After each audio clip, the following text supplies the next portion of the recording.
So what is the autonomic nervous system? Well, if you're looking at your diagram and you just let your eyes kind of sink over this very busy diagram, just notice that we have two branches that you see right here. On the right side is the sympathetic nerves.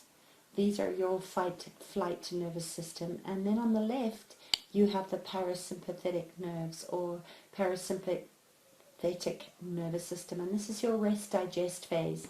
And again, a lot of people have heard these two, and you may be common to you, but this is just a very basic breakdown of how the nervous system is, where it is, and where it goes to. And you can see it goes everywhere because we're looking at the body-mind as a complete system. Now, the autonomic nervous system is responsible for what we call the automatic bodily functions, such as your digestion, your respiratory rate, your sexual arousal, your heart rate, the metabolism in your body, and your circadian rhythm, how you sleep and how you wake, and how your body repairs itself when you are sleeping. Now, the other thing that it's responsible for is the fight, flight, freeze energy that we spoke about yesterday.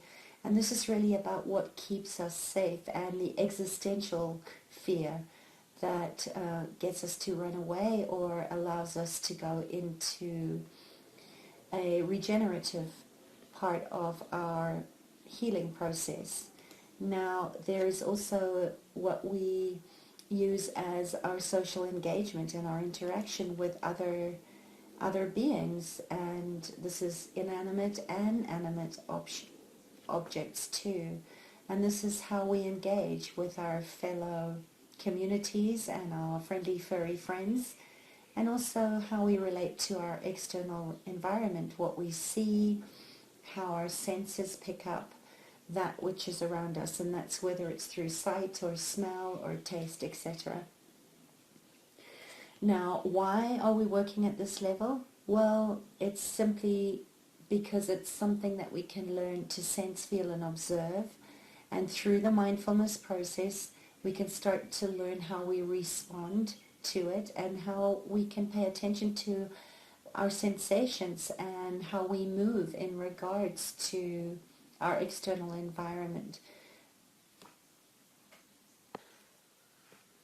And we can break down the autonomic nervous system down even further into the sympathetic nervous system and then the parasympathetic nervous system. And think of it like this. Sympathetic is about being alert and getting up and going, whereas the parasympathetic nervous system is what slows our system down.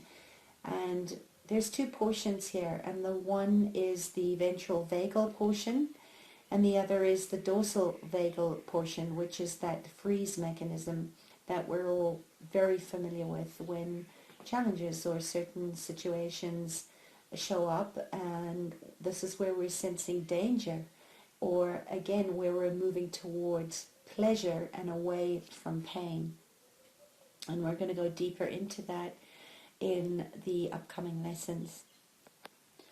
So for now, I just want you to think of this as a spectrum of responses. It's not one is better or worse or good or bad, but that there is a blend of all of this. And there is a specific way that we're going to go through this, of where we're classifying things as individual. And I want you to rather step into that everything is connected to everything. So the most evolved part of our nervous system is part of the parasympathetic branches, and this is the mammalian branch of the nervous system. Then there is the sympathetic nervous system, and this is very unique to reptiles and why we call it the lizard or reptilian brain. And then the less evolved, so the most primitive of our nervous system, is the parasympathetic nervous system. So you can see that there's two parasympathetics and one sympathetic, and they all work together. And I'm going to break these down into more specific and more colorful examples now. So just remember for now that the most evolved portion is the autonomic, and this is very responsible for our social engagement nervous system, and it's very unique to mammals. So the dolphins, our cats and dogs, whales have it, and this really gives us the capacity to connect with others and to love and come together and to take care of others, our young, our family, our friends. And it's also responsible for higher brain function and learning. And this needs to be turned more on than the others in order for us to learn from our experiences. It engages us with our environment. So if you are to look around right now and see the birds singing or other sounds other than my voice, maybe it's your child playing or smells coming from your kitchen. So this really engages us with our environment. And it also slows our heart rate down gradually when we're under stress. And this is going to be a very key component to our future trainings, because this is the portion that we really want to be on when we're trying to come down out of trauma and stress. It's a very healthy parasympathetic, and it's much easier on our system. So now next, in the middle is we have the little less involved but just as important autonomic nervous system, and this is what our lovely reptilian friends and amphibians have as their main nervous system. And it's also what gives us adrenaline and noradrenaline or epinephrine, and is very much involved in our adrenal gland, which we're going to go into in some depth in a moment. But for now, just know that the adrenal gland is the part that is the fight, flight, flee nervous system, or the sympathetic nervous system. And when this gets triggered or pumped up, it's what brings blood to our arms and legs through this biochemical response off the adrenal gland, off the vagal nerve, and increases our heart and breathe pumping. You know, it protects and defends us when we're under threat. And when we're feeling something's not quite right, our heart rate goes up, and this is what's going on. The sympathetic nervous system is increasing. And we need this in order to exercise and be active, you know, to get us up 20 flights of steps, or to get us to move away from threat. And you need this to be turning on a little bit more in order to get to the end goal, which is to get to the top of the steps or to run away from the threat. And we really want this portion of our nervous system to turn on a lot more and increase the adrenaline. Now, the next on the spectrum is the most least evolved, but it is so crucial for our survival, and it is what allows animals to hibernate in winter, like snakes or bears, and conserve their energy and use their fat stores slowly over time to get them through the winter months. And it also allows us to go into shock. So if we've had an accident or our physical body is under threat, it allows us to conserve. If we've cut our leg, so we don't bleed to death. And it's also, you know, often when we go into low points in our life, that this is the part of the nervous system that gets turned on a little bit too much, and we become very insulated, very regressed, very withdrawn, and we disengage from social contact. And we feel depressed, and even though we need it, we want to make sure that we're not here all the time.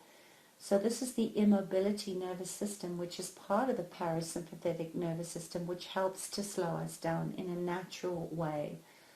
But it's also very primitive, and if you just think about fish in the ocean that don't need a lot of light or oxygen, so the bottom feeders, they're very primitive type animals, and they don't need a lot of oxygen.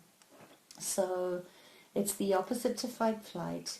In this state, this is where we have a lowered heart rate, we have an immobility response where our blood can go to our core and really preserve the vital organs that keep the basic functions, the heart, the digestive system going, and it allows us to sleep and to digest our food.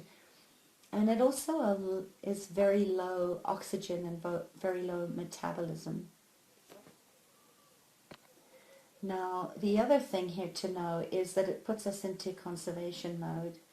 So this is really when we have had a big shock or trauma system, and we shut down the essential parts, and we go into this conservation mode of being able to naturally integrate the experience.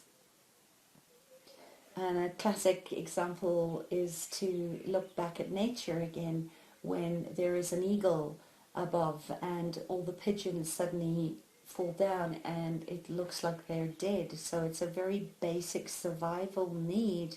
Looking at possum is another one where we go into this freeze mode in order to protect ourselves from imminent death. So freeze is a state that if we have enough shock to the system, we can go into that very easily. But here's the thing, we want to have a constant up and down and ebb and flow type of movement in our body and our nervous system. So we really want to look at it as stress comes in and we go into this peak arousal in our system. We're increasing our heart rate, things are going to go up, and we're going to hit a peak. But then we want to come down the other side. We want to deactivate or de-stress and really downsize the stress response so we're not always stuck high at peak and really causing a lot of damage on our immune system, on our brains. You know, this is where we go into degeneration in our brains, where we're actually killing our brain cells if we're not coming down in a healthy, regulated nervous system response. Just remember too that no one branch of your nervous system is more or less important than the others.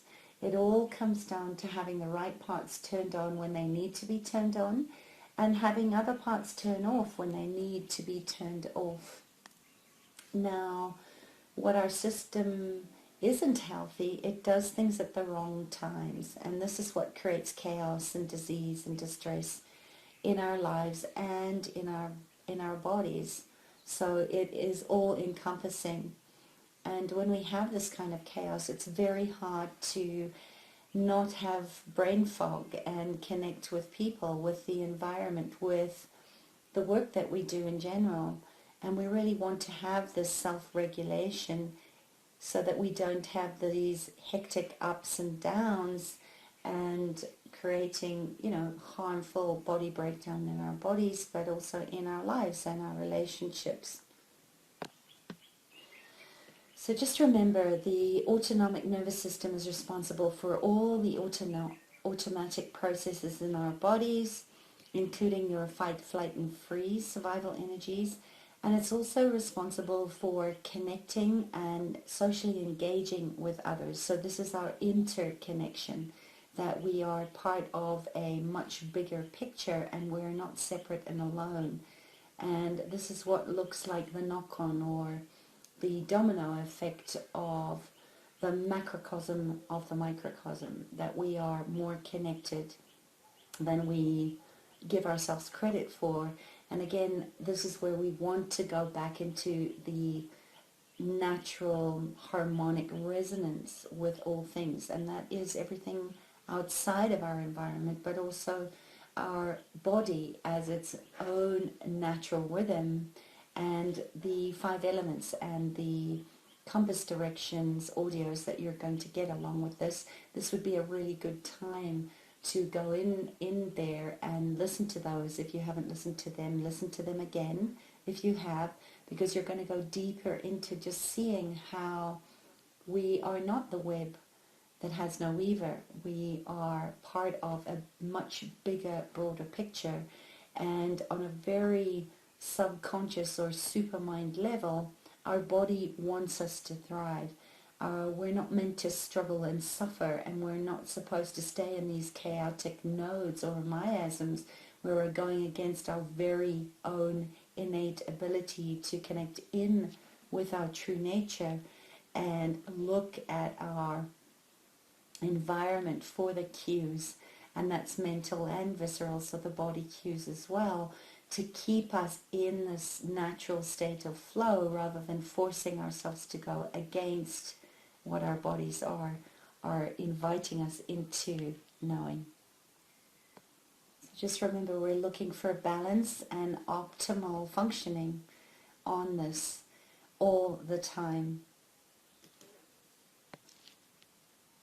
And some of my wonderful resources that I love here are a beautiful article called Why Zebras Don't Get Ulcers, and that is by Robert Sapolsky.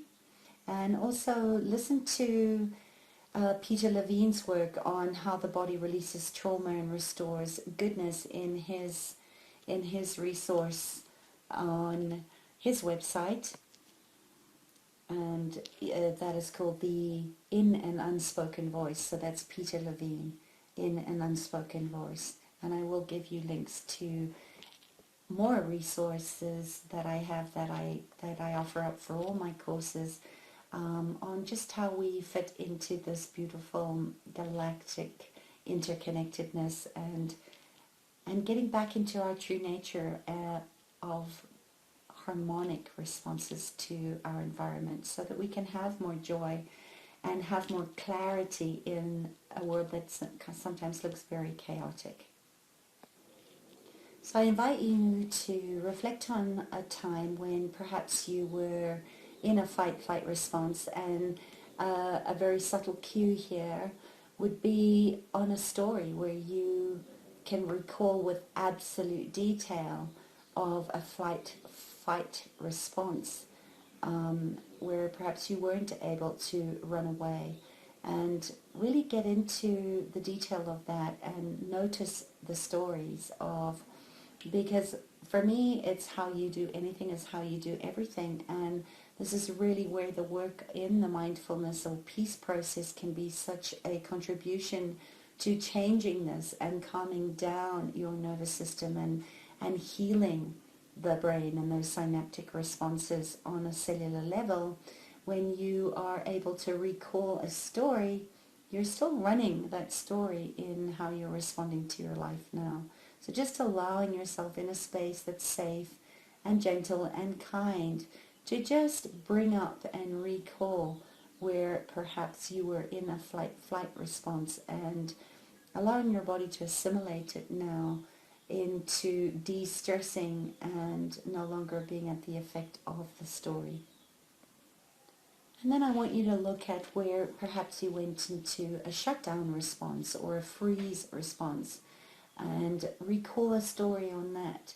And it may be where you really had to just slow down your metabolism and do what was necessary to keep your physical body alive or to keep your family safe.